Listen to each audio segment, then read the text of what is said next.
Oh, we've got a question from Ben. What have we missed? Right. Robbie? Hi, Angie. My name's Ben. I'm a legend down in bloody Canberra. I work in the Navy. Within real estate, and he knows this guy. Within real estate, what's the big difference between a house that gets multiple tenant applications and a house that hears crickets or not getting any applications? Awesome. Firstly, hello, Ben, you legend. So, look, there's a few things. So it's appointing the right agent, and with that, it's things like professional photos makes a massive difference. Marketing the property, where you're marketing the property, whether it's just on one website or quite a few. The other thing is how often agents are carrying out inspections. That makes a big difference. So, being flexible with tenants and making sure that there's after hours or weekend inspections and those types of things.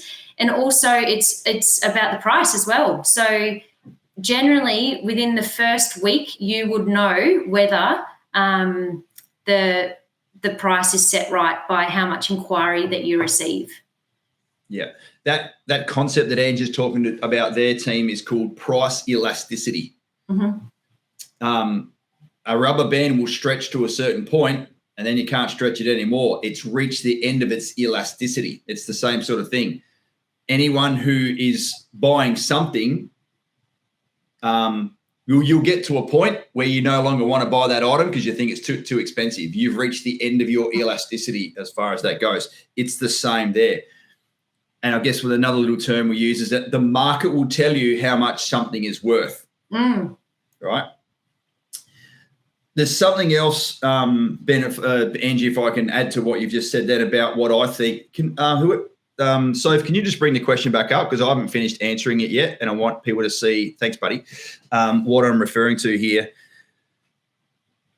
Myself and the other two coaches are actually pretty red hot with this because we and the property specialist, we put together the package for the client.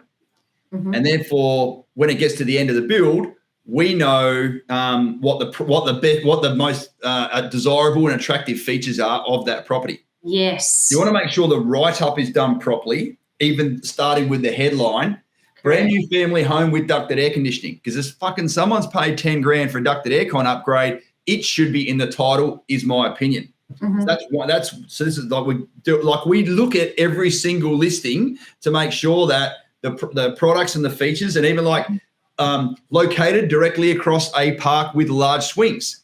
All right, sweet. It's only got a small backyard. Doesn't fucking matter. It's straight across the road from a park. Like that is a feature for a property. So it shouldn't be like bullet point 8. That should be up at bullet point 1 or 2. Yeah. So it's really important that because if you're like me and you prefer to read the bullet points as opposed to reading the blurb, and if something looks all right or I want to discard it, if it's not catching my attention for the first 4 or 5 bullet points, it doesn't fucking matter what bullet point 8 or 9's got. I'm never going to get there. I'm swiping left. Yeah. I don't even know if that's accept or decline. I'm going to the next fucking property because it hasn't put its best foot forward. Mm-hmm. So, every single time we have a listing come up, the girls are like, hey team, Benny Hinton's got his bloody property up online. I fucking click on it, especially if it's the client that I've coached. Mm-hmm. And I'm like, hey, that's not in the right order. Go back and fucking fix that up. Very rare I need to do that now because we have coached and provided feedback to the build support girls who have then passed it on to the property man and trained them,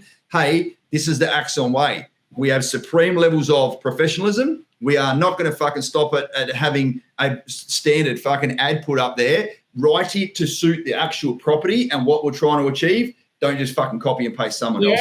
Yeah. So I'd love to hear your feedback, ladies and gents. You probably don't know we even do that, but that's absolutely red hot. And if I had Dan and Dane here with me, that's exactly what I'd be bloody saying as well.